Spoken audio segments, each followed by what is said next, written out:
anyway. But Yeah, we're talking about fire hydrants here. Yellow, right? yes. But no. To me, they should be green, possibly blue. Yep. Yellow is a strange color. Or gray. I've seen gray. Wow, then you've seen all the spectrum, the full spectrum. Gray, green, and blue. Fantastic. What other colors can there be? Ezekiel watches as men collect melons from the garden, and then a peasant named... She's not a peasant. How could you say that? Well, she acted like a peasant. She was very meek, and she was terrified of Sheba. Well, wouldn't you be? She was. She was off the leash. Yeah, I really enjoyed the way that she was staring at that tiger the whole time. Yeah, but it wasn't really there. I can never suspend my disbelief on Shiva. Yeah. So, if you want real fear, get a real tiger in there and not put it on its leash. Yeah. So Nabila comes up and has bad news to give him. That's right. And King Ezekiel hates bad news and hates waiting for bad news. That's true, but he's not a tyrant either. No. He's not. His just because he dislikes something doesn't. He's not King Henry here. It doesn't hold any weight. And we find out what the real threat is.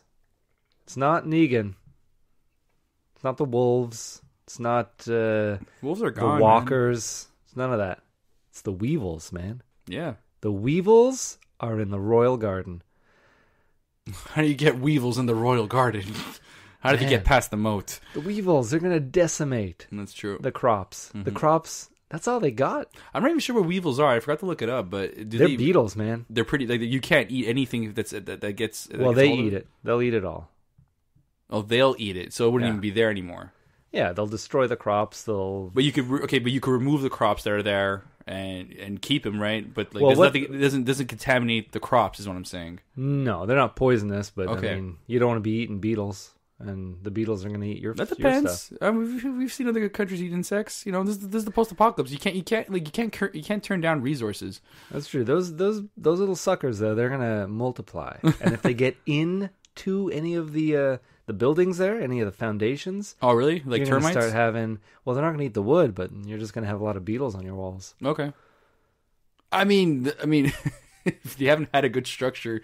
Since it all went down, I don't know. Like beetles in the wall is not the worst thing in the world, unless it does something to you. I don't know. What would you take Negan over the Weevils? I don't know. The Weevils. If Negan approached me with a bat, do I very much have a choice? Yeah, but Negan, you can see him coming. The Weevils, you got to look deep. You got to look hard.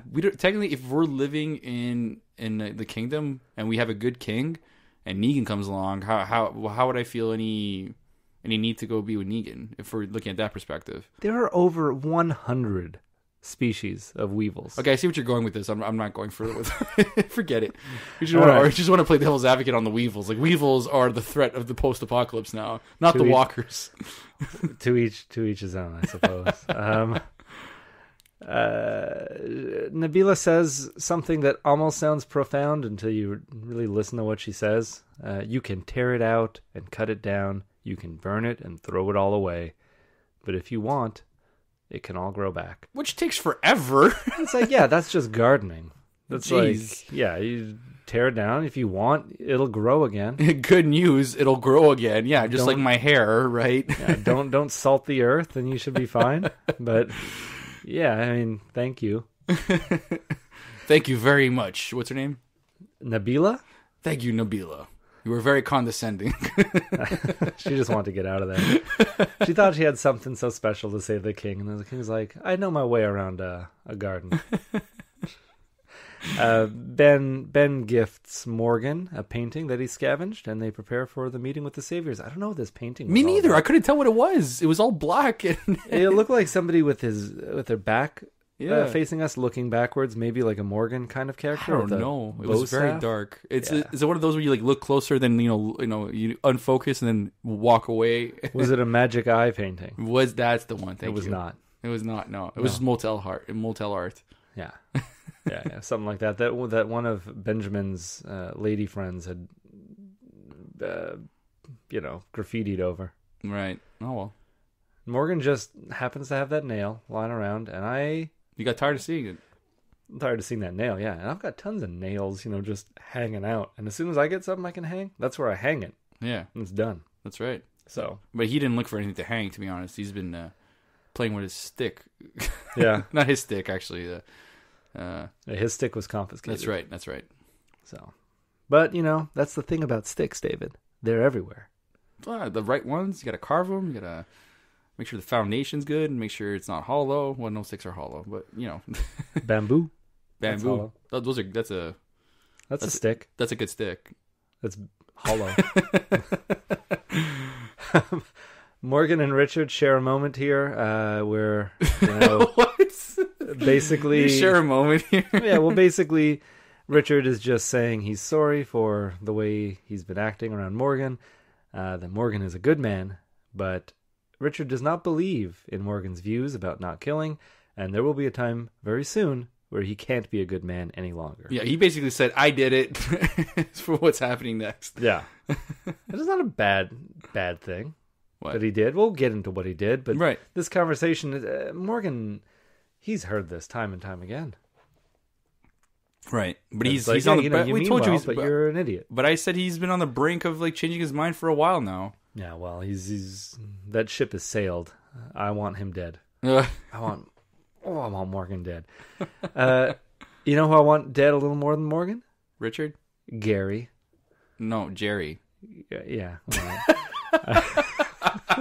Who's Gary? Yeah, I know. It's Jerry's real name. What comes up as the most rewarding thing throughout the entire... It was my favorite part of the episode. Yeah, it was good. But so right before that, what really warrants us is now Jerry challenges King Ezekiel's order For the cobbler. to leave the cobbler that he's stuffing his face with, and then he puppy dogs him into letting him keep that cobbler. If you're a real king, you slap his wrist with that staff of his. Yeah. You're like, no, Jerry. Yeah, if there's a good reason not to take that cobbler with you, it's if all you're offering the saviors is melons. Oh, they offer them more. It is just a weekly draw for the melons. Yeah, but then you come up with melons, and you got one guy who's just finishing off this delicious cobbler. You come on. Well, There's a you reason. said leave the cobbler or finish the cobbler. I don't know. Yeah, but I felt like, I hope someone finds that Okay, cobbler but wrapper. all I'm I hope supposed to someone say- finds cobbler on his chin. All this to say, this was a useless scene. This is not point. I don't know what it portrayed for Ezekiel and what it portrayed for Jerry. Just Jerry needed screen time, and that's what they had to show. And that's Jerry what I loves found. cobbler. Everybody loves cobbler. What is Jerry? We have to show Jerry showing that he loves cobbler. Even Carol said she loved cobbler. Who cares? Everybody loves it. This scene was pointless, and I just don't like Jerry, and I don't know why there's such a fan following for him. I don't get it. He's had 4 lines. It's just there are serious things at stake here. It's important. Yeah, This right. meeting is not to be taken lightly, and he's acting a fool. I know, and I just don't like the use of comedy here. It's not. I've seen so much better. Yeah. In serious situations. This wasn't good. Yeah, it's like, when Sasha got upset because someone was saying oh, my worst fear is that I make you something you don't like. And that's your worst fear, right? Yeah. Yeah, and it's like, I feel like this is worse. Jerry is told to leave the cobbler, and he does a puppy dog look to the king. He's like, let me keep this cobbler. It's like, Well, he said be really. thankful. Whatever, Be yeah. thankful for what you have, That's right. and don't eat that cobbler in front of people. Well, If you're not going to bring enough for everyone. I mean, I'm sure he got his fair share of cobbler. The whole point is, this is a point we're discussing too much for a point. Yeah, I guess so. I don't want to talk about this It's a much terrible about scene. Gary. We didn't need it, and it's just Jerry lovers that like the scene, and not the right kind of Jerry lovers. I love Jerry Seinfeld, but this isn't. I don't like this kind of Jerry love here. It's a pointless character. Who's another Gary? Who's another Gary? I don't know. Yeah. I don't care.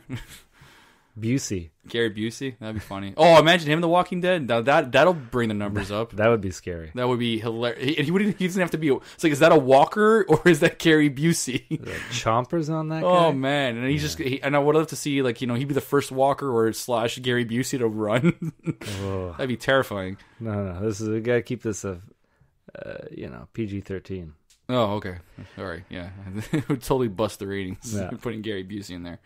So the team, the King's team, comes up on the roadblock that we know Richard set up. Well, you knew Richard set it up, right? When you saw it? Not really. I was like, I think what follows is what I don't understand. I was like, what was why did they? I don't know. Why did it turn out this way? What? Okay, can I recap it then, just so I can build up to what I was saying? Okay, thanks. So yeah, obviously they get out. Richard's the one who points it out, right? Yeah. These shopping carts pointing at the exact artistically nicely shaped arrow, pointing that way. pointing whatever way, which is on their left or whatever. Richard comes out, tells everybody to keep their guns up. And he goes, there's no reason for those carts to be there. Please be careful, right? Mm-hmm. So everybody's all militant and everything. For some reason, Benjamin's not taking it seriously, not putting a gun up when everybody else is. And Benjamin, and he had to tell Benjamin, literally, Benjamin, put your gun up because you never know what could happen. They get to it, and you see that, that's when I figured where, Richard, probably did what he did. And I didn't want to say it for sure. I could have rewinded to see, but I wanted to see how it played out anyway. Yeah. So we see that's what it is, and it says, "Please bury me." And out of the context they see here, everybody's disgusting. They felt like this thing where it's like, "Please bury me." Bury me here. It says, "Bury me here," yeah. And I'm saying, and the context they're getting out of it, they're just like, "Oh, these are the kind of things that could just drive you insane." And I'm like, "What? What? It's not even 6 feet. Like what? This little hole here? Like what's the big deal?" And it literally took 2 minutes of our time just to see them all react to the stupid tombstone, and then they went back onto their business. Okay, Tell me, what was the point? What was the point? I know it was to distract them, but then okay, what yeah. follows? So first of all, I don't agree that there was an arrow pointing with the shopping carts. Oh, it was an arrow. Yeah, I don't agree. I watched it twice, and I was like, I don't think there's an arrow. It's an arrow. I'm going to tell you right now, there's no arrow. It's the shopping carts are pointed as an arrow. That's why they went in that direction, because it pointed. No, they just walked around. They looked around. They went. The shopping carts are not going to point an arrow.